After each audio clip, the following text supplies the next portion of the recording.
More and more people are signing up to gyms these days, but worryingly a lot of those people seem to believe that the quality of the gym they join depends more on the definition of the TV screens in the treadmills than any definition their torso might see from training correctly. It seems that in the fitness and leisure industry, far too much emphasis is being placed on the leisure rather than the fitness, but fortunately there is another option for those who truly want to improve, and more people are realizing this: enter functional fitness training. Now there are many internet articles and threads that simply debate the definition of functional fitness training. This is not one of them.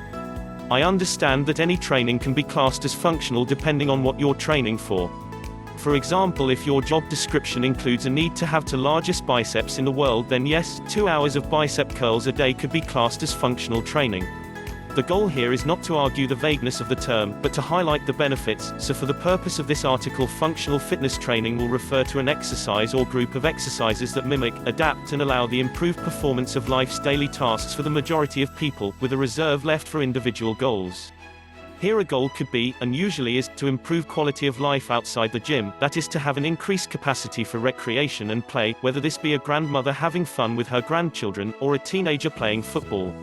Life's daily tasks include movement in the 6 degrees of freedom, namely back, forward, up, down, left, right, roll, pitch, and yaw. Or more specifically to human movement, push, pull, jump, squat, step, twist, and bend.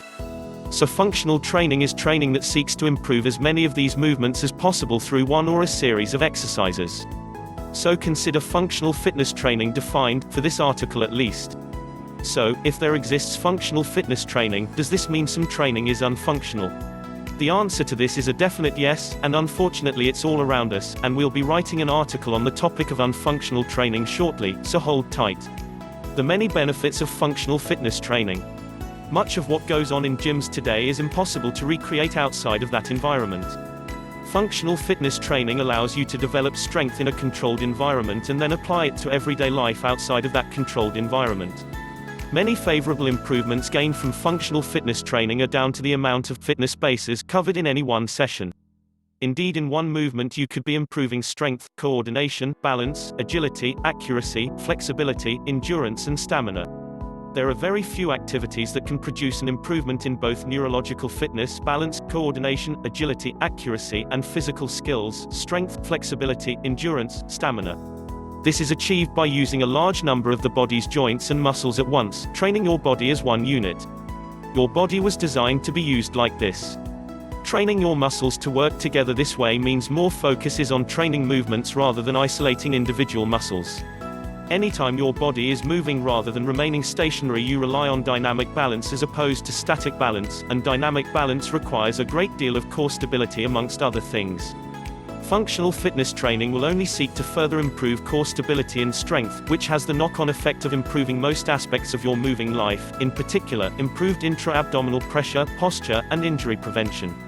So, functional fitness training boasts numerous physiological benefits, but there is more to it than this. One of the most important aspects of functional fitness training is that it can be scaled to suit anybody's level of ability. Intensity, duration, and resistance can be altered on all of the movements trained to match the individual levels of fitness and allow everyone and anyone to get the most out of the training.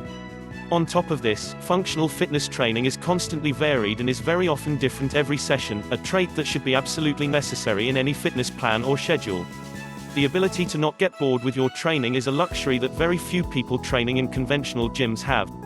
Finally, and perhaps most importantly, is the return from your exercise investment that you get from functional fitness training. Your exercise investment includes the money you spend on your gym membership, kit, nutrition, and travel, and the time, effort you put into your training. As alluded to earlier, for most people using conventional gyms, the value is more in the luxuries and less in the fitness aspects, whereas, when it comes to functional fitness training, the return you get is the increase in your capacity to enjoy your recreations and play having reached your goals. In short, it gives you an increased work capacity over all fitness domains, which means in any given time period you can do more of whatever it is you want to do. Essentially, functional fitness training is real fitness training.